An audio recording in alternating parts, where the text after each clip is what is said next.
If this is you sitting there, phone in your hand, scrolling past her name again, even though you swore you wouldn't, I get it. I know that feeling. That tight knot in your chest that twists every time you hear about her, or worse, when you don't. You think you're fine. You tell yourself it's over, but deep down, you keep asking the same questions. Did I really lose her? Did I ever even matter?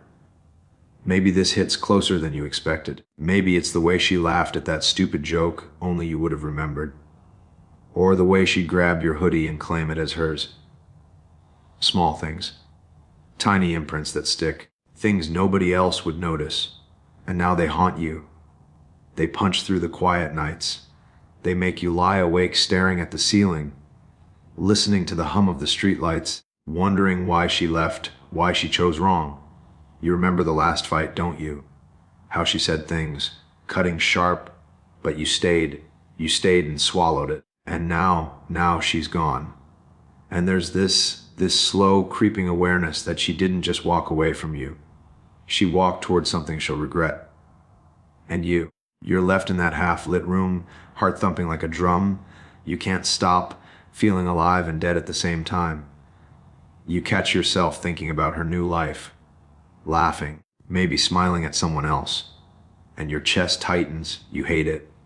You hate yourself for it. But you can't stop. You're tracing her steps in your mind like a crime scene. You see her making mistakes, big ones she'll look back on at 2 a.m., alone, wishing she hadn't. And you're just here, watching, waiting. The silence. Man, the silence is loud. You hear your own voice in your head, asking the questions you'll never text her. Do you miss me? Did you really think you could do better? You tell yourself you don't care. But the truth, you've felt her absence in every sip of coffee, every song that reminds you of her, every laugh that isn't yours. You've felt it in the hollow ache of knowing she made her choice, and it wasn't you. And yet there's something fierce in knowing the story isn't over, that the universe has this way of balancing the scales, that maybe, just maybe, she'll crawl back. Regret is patient, slow, brutal, and it doesn't forget.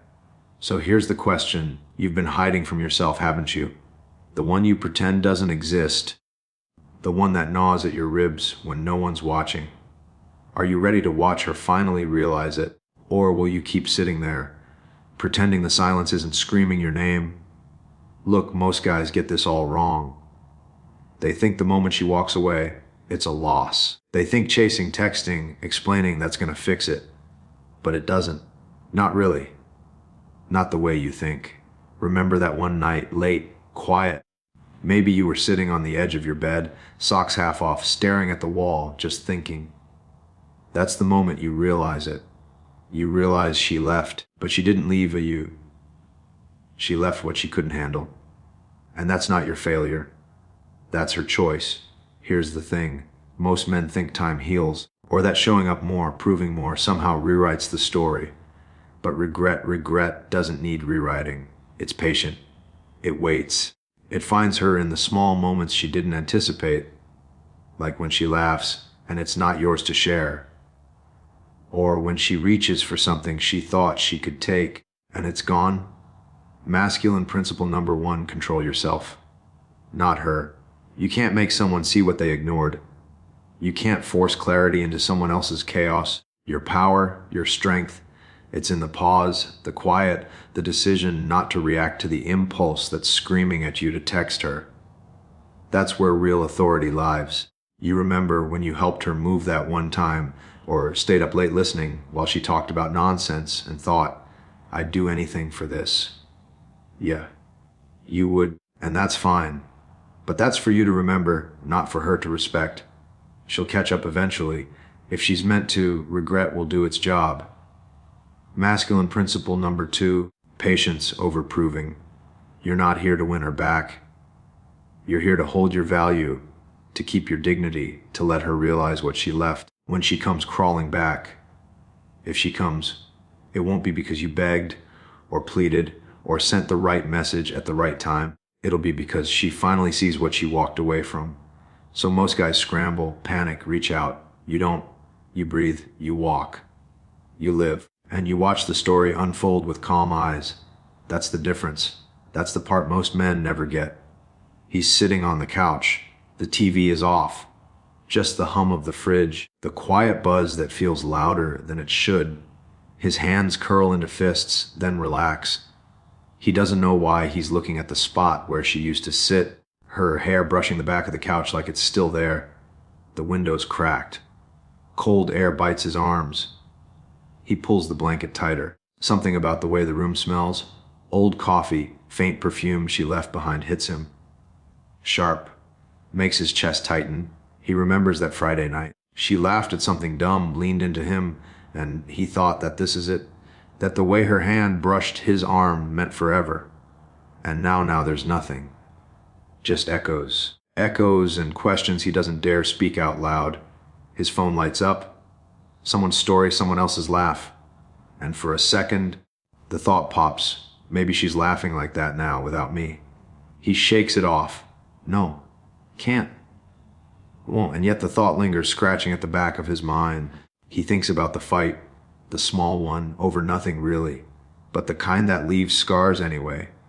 How she stormed out, how he stayed, staring at the door, heart hammering, mind spinning. Why did she leave? Why did she think leaving was easier than staying? His voice is caught somewhere between whisper and choke, and no one hears it. The kettle whistles. Steam rises, curling in the quiet kitchen. He pours the water, watches it swirl. Just a cup of tea. Simple. Nothing fixes this. Nothing erases it. But in that pause, he feels something else. Patience. A strange clarity. Regret isn't done yet. It doesn't rush. It waits. And she will feel it. He sits back down. Feet on the floor, blanket wrapped around him. He lets his mind wander, untangle the memories. The smell of her hoodie he kept in the closet. The way she said his name that last night, soft, almost like an apology he never heard. And then he smiles a little. Not because it's over, not because he's fine, but because he knows someday she'll come back. Maybe not today, maybe not tomorrow, but she will. And when she does, he'll still be here. Waiting, watching. And the question sits there in the quiet between heartbeats. Will she see what she threw away before it's too late? Most guys carry this weight quietly, like a pocket full of rocks they don't even notice until they stumble. Belief one, if she leaves, it's my fault. You replay every word, every glance, every late text, thinking somewhere along the line you messed up. But the truth, sometimes she chooses wrong because she can't see what she has. That's not yours to fix. I remember sitting on the hood of my car, night quiet except for the street lamp buzz, thinking I had failed. And then it hit me, she left. But not because I wasn't enough. She left because she wasn't ready. She didn't ghost you. You disappeared from yourself. Belief two, if I don't chase, I'll lose her forever. That's the one that makes men scramble at 2 a.m., thumbs hovering, heart racing. But chasing doesn't make someone love you. It makes you small. I know a guy, friend of mine, kept sending messages, replaying his apology like a broken record. Months later, she reached back, not because he begged, because she finally realized she'd walked past something real. Attention is cheap. Respect is priceless. You wait. You hold your ground. That's the power most men forget they already have. Belief three, regret will hurt less if I act first. Quick texts, public posts, over-explaining, trying to control the outcome. I've done it myself. One time, I sent a message I shouldn't have, and it landed flat. Nothing changed, and the quiet truth came later. Regret has its own timing. She'll feel it. She'll recognize what she lost. You don't force it. You let it unfold. You don't lose her. You lose your own presence. And the thing is, all these beliefs live in small moments. Coffee sipped too quickly, late, night scrolling, that lump in your throat when her name pops up on your feed. You don't need to beat yourself up. You need awareness. You need to see the quiet sabotage for what it is. And then you let it go. Let regret finish its work. Let her see what she walked away from. The pause, the wait, the stillness, that's your real power. Not the messages, not the calls, not the proof. You, whole, present, unshaken. And that is the story she'll remember when she finally comes back. This is what he understands most men scramble. They panic. They text. They scroll. They wait for a sign that's never coming. But the 1% headman, he sees the quiet. He hears the space between words. He knows that what's hers to realize she will, and he doesn't waste energy trying to push it. This is how he leads with presence, not pressure. The phone buzzes. A name lights up. He feels it, acknowledges it, lets it go. He doesn't reach. He doesn't react. He's sitting on his balcony, coffee in hand, winter air biting his face, watching the city move without him trying to move it. That patience. He knows it's louder than 1,000 desperate messages. He remembers nights like this. Times he wanted to act, wanted to prove something, wanted to fix what wasn't broken for him to begin with. But he chose stillness. He chose to walk, not run. He chose clarity over chaos. And in those choices, he felt his power return. Quiet, heavy, solid. This is what he knows about regret. It's not immediate. It's slow. It's patient. And she will meet it on her own timetable. He doesn't need to manipulate it. He doesn't need to chase it. He lives his life full, undistracted, because he understands that presence is magnetic. That strength without noise draws the right attention. He feels the memories too. Her laugh at that stupid inside joke, the way she used to lean into him during movies, the small, ridiculous things that made him smile in ways he didn't know he needed. But he doesn't dwell. He honors them, lets them sit in the chest for a moment, then exhales. He keeps moving, keeps building, keeps himself intact. This is the 1% headman mindset: patience over panic, strength over noise, centeredness over chasing. He understands that what's meant to return will. What's meant to stay doesn't need pulling. And when she finally looks back, sees what she left behind, he'll already be there. Calm. Whole. Unshaken. He doesn't hope. He doesn't beg. He simply exists as a man who knows his value. And that's a kind of power most men never touch. He's standing in the kitchen, half-empty bottle of water in his hand. The hum of the fridge feels louder than it should. His eyes catch the corner of the counter where she left her mug weeks ago. He remembers her laugh spilling over late-night shows, the warmth of her shoulder brushing his quick flash, sharp ache, and then he stops scrolling, stops replaying every word, every fight, every look. He exhales, long, slow, and it hits. I'm not breaking for her anymore, whispered to himself, almost lost in the hum of the room. Memories flicker. The hoodie she took, the small fight he overthought, the night he stayed awake, heart thumping, pretending he didn't care. All of it. All of it doesn't define him, doesn't own him. He slams the cap back on the bottle. The sound echoes in the empty apartment, hard, like a dropped weight. Clarity settles. He is enough, whole, unshaken.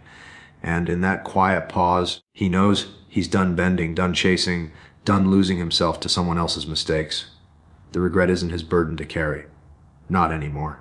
He steps back, breaths even, heart steady. He's back in his body, fully. And for the first time in months, he feels the edge of something like relief, like power. All of it. She'll walk her own path, stumble, look back, feel the sting she tried to outrun. You'll sit in quiet, coffee cold, hoodie still hers. And you'll smile a little because you're whole, because you stayed, because regret is patient, because she'll realize too late what she lost. The night hums around you, low and steady. You don't chase, you don't beg, you just exist, solid, unshaken. And when she comes crawling, it won't be for you. It'll be for the shadow of what she left behind. And you'll already be gone.